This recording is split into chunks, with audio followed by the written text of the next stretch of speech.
Bienvenue sur le carrefour du Koutamakou, le lieu où le passé et l'avenir d'un peuple se rencontrent et se révèlent. Tamari A Pro Beat. Bonjour mesdames et messieurs, nous poursuivons nos échanges avec le docteur Rigobert Kwanipa Kouago sur le mariage chez les Batamariba. Dans cette deuxième partie, il poursuit la présentation des différentes formes de mariage qu'a connu notre communauté. Vous en saurez certainement encore plus, comme ce fut le cas dans la première partie. Si vous ne l'aviez pas écouté, alors il est toujours disponible et nous partagerons le lien avec vous dans la description également. Merci et bienvenue à nouveau sur Carrefour du Koutamakou.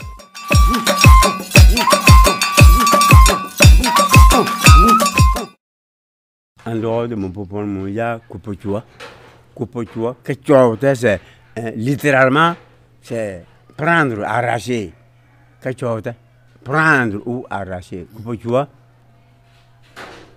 Et j'avais dit que c'est entre clans rapprochés. Hein. Ah, d'accord. C'est entre clans rapprochés, oui. Clans qui n'ont pas c'est-à-dire qui partagent le même espace, hein, qui n'ont pas d'antécédents, ou en tout cas qui n'ont pas quelque chose qui les oppose. Ils sont rapprochés, proches, et ils sont amis, presque parents. Maintenant, les clans en retrait,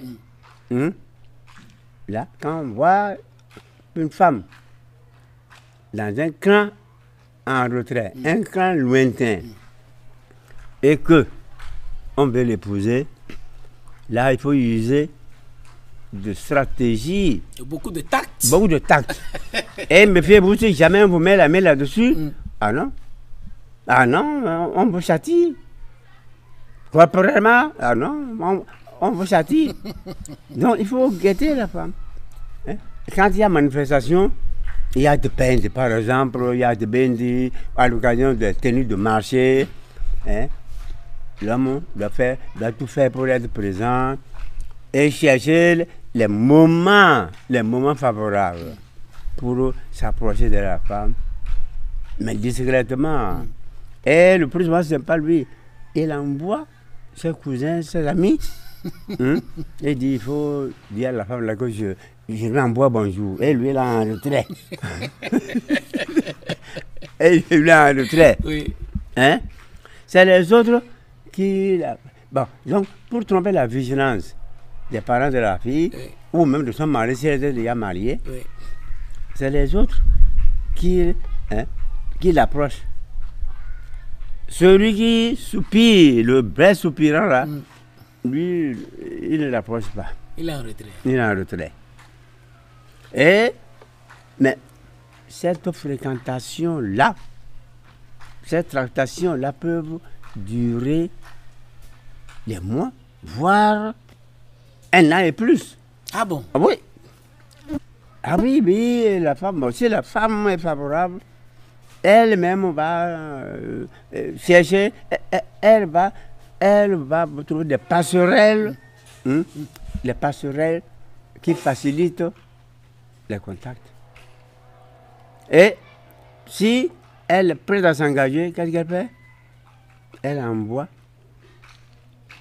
à l'homme ses effets ou une partie de ses effets personnels.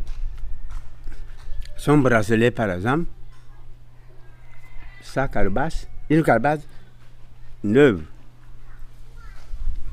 Si elle fait ça, ça signifie que...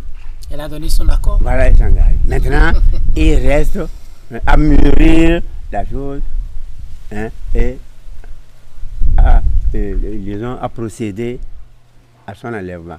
Ne pensez pas que parce qu'elle a donné ses effets personnels, qu'un jour vous allez la voir, se prendre et dire bon, je suis arrivé. Non, non, non, non, non. Vous devez, vous entendez avec elle, vous prenez rendez-vous sur rendez-vous, ça rendez-vous peut être raté plusieurs fois, persister. Et le rendez-vous là, c'est dans la haute brousse.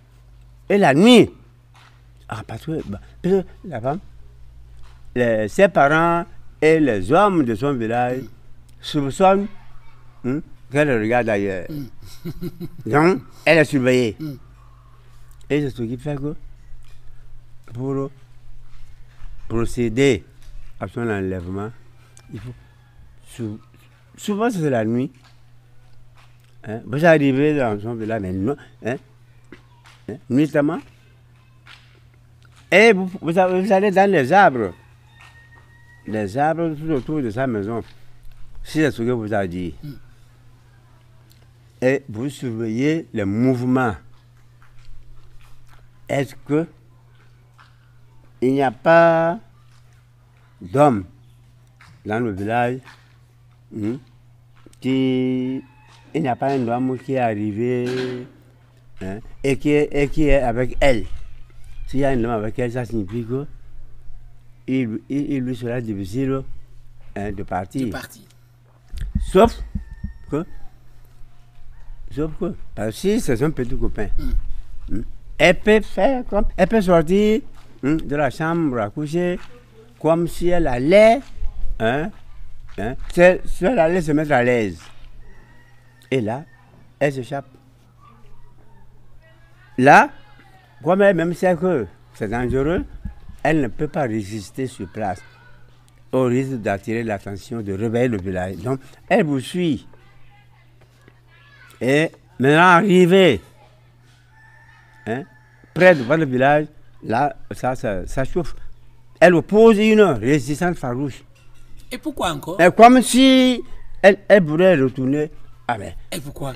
Non, mais parce que justement, pour que demain, si demain, quand elle sera en chose là, c'est-à-dire quand ça ira mal entre son mari, le mari lui dit oui, mais toi-même, tu pèses quoi? Je t'ai eu facilement. Alors, comment tu m'avais suivi? Tu m'as suivi comme un poulet. Bien. Donc, elle oppose une résistance farouche. Elle s'accroche à des arbustes et c'est pour cela que quand les gens partent là, ils sont armés de couteaux. Elle saisit une branche d'arbre là, il faut couper la branche d'arbre. Bon, bref. Je vais aller disons, dans tous les détails. Ouais. Mais voilà, c'est que tu vois. Elle arrive. Ouais. Elle peut vivre là. Elle peut rester avec cet homme-là jusqu'à la mort. Et pour créer ces enfants sont là. Comme chemin faisant, Oui. il peut lui prendre l'envie de retourner chez ses parents. De la même manière qu'elle s'est cachée, en tout cas qu'elle a usé de subterfuge, en tout cas de stratégie pour venir chez son mari là, elle va utiliser de la même stratégie pour retourner chez elle. Chez ses parents. Oui. Elle va guetter les occasions favorables, les opportunités. Et si elle arrive à persuader les enfants qu'elle a mis au monde chez son mari là, ils peuvent accepter de la suivre. Et dans le cas de Gopotua, donc de mariage par rapt là, quand c'est comme ça, à la famille de la femme, vous donnez des bœufs, soit un taureau et une génisse, ou carrément une seule génisse. Et si elle retourne chez ses parents, avec ou sans ses enfants, vous allez réclamer aux parents, surtout si elle n'a pas d'enfants, si elle n'a pas les enfants chez vous, vous demandez aux parents de vous retourner vos bœufs. C'est un peu ça. Et Mpodom, là c'était entre Batam Marve et les Namba. Ah, d'accord. Entre Batam Marve et les Namba, du côté de Bokombe. Oui. Et les Nauda, du côté de Nadam. Parce qu'au fond, Banamba, les Namba, c'est les Nauda. Ah, d'accord. Ils sont voisins, ils sont cousins. Mais Banama, c'est la région de Canter. Oui, oui. C'est Banama ça. Ici, dans la région de Nyamtougou, Oui. c'est les Nauda. Mais c'est les cousins. Là, les femmes vendaient, les femmes Nauda ou Namba vendaient des ustensiles, les poteries, la poterie. dans Koutamaru. Et quand il y a une jeune fille mariable, il y a une jeune fille à qui les parents veulent trouver de mari, la jeune fille là, accompagne ses tantes, ses grandes soeurs dans ce commerce de poterie là. Et quand elles arrivent, elles débarquent, elles se renseignent, elles débarquent chez l'homme le plus, en tout cas l'un des hommes les plus aisés matériellement du village. Quelqu'un qui puisse leur trouver à manger. Donc elles restent là. Dans le courant de la journée, elles peuvent prendre leurs ustensiles, aller vendre, mais elles reviennent dormir là. Et dans le même temps, elles proposent à la fille, elles proposent la fille à un candidat, éventuel. Si ça prend, elle dit bon, très bien, c'est votre femme. Mais nous allons repartir avec elle et nous reviendrons avec les hommes. Nous sommes ces tantes choses. Mais il faut qu'on revienne avec ses papas. Donc les papas, les accompagnent bien, ils vont traiter. Et généralement, ils vous demandent de donner des bœufs ou alors de donner carrément des céréales. Si c'est les bœufs, le minimum c'est 3, hein. Ah bon? Ah oui, sinon parfois jusqu'à 5. Et si c'est le céréales, vous leur montrez un grenier entier rempli de sorgho et un autre rempli de mil blanc. De leur propriété, vous n'y touchez plus. Et ils viennent vider. Et comme ça, vous épousez la fille. Et en après, moi, j'ai fait l'école avec les camarades qui sont nés de mère Nauda.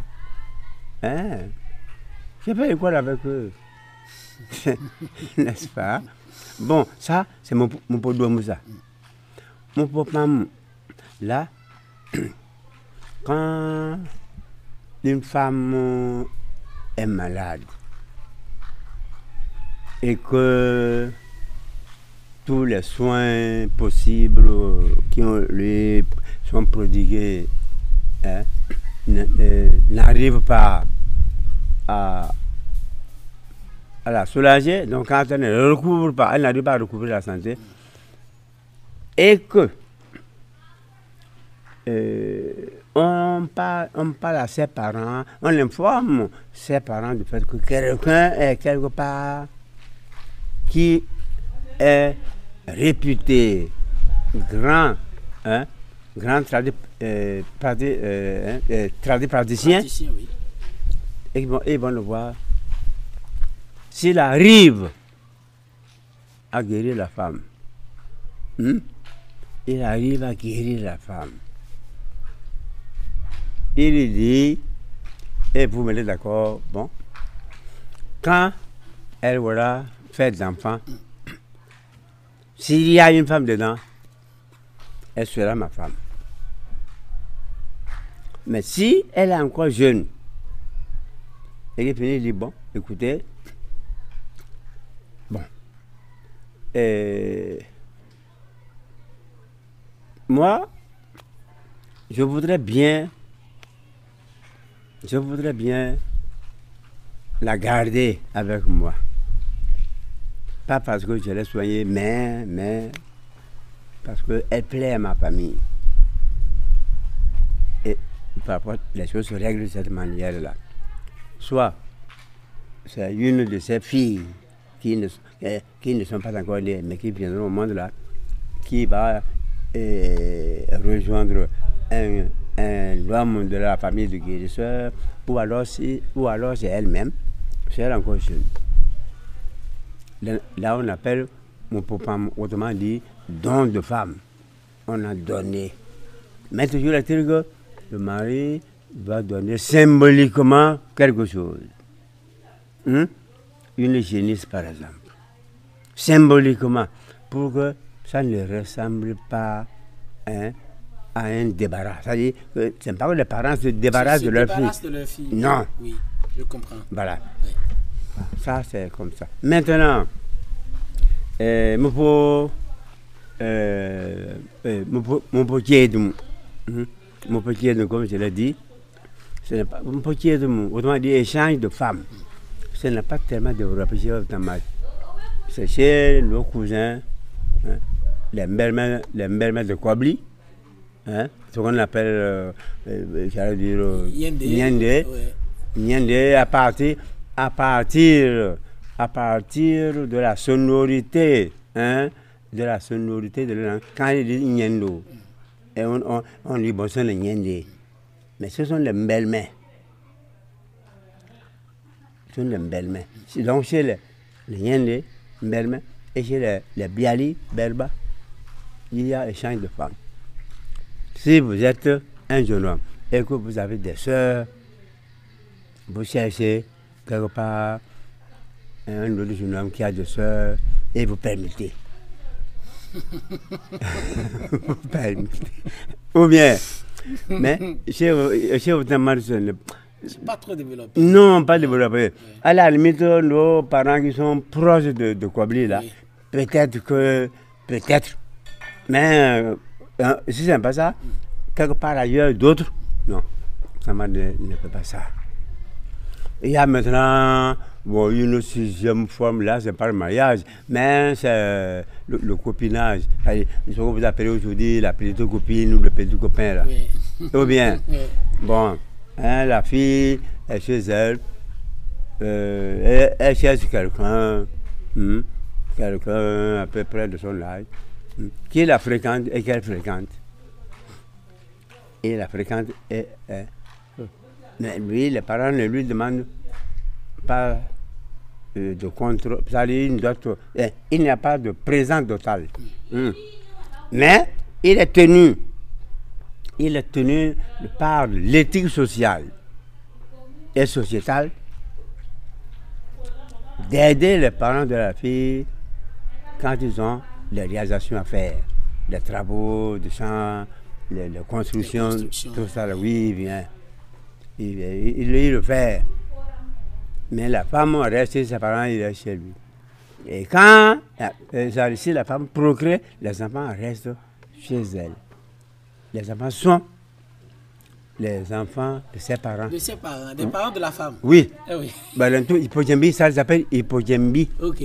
Hypodjembi. Oui. Autrement dit, les enfants nés de cette forme informelle de mariage. Oui. Et l'homme sait. Parce qu'on dit ceci, en litamari. L'homme sait que au monde du monde, au monde du monde, c'est des mots pour moi. Quand on dit il veut me montrer. Autrement dit, le néré, le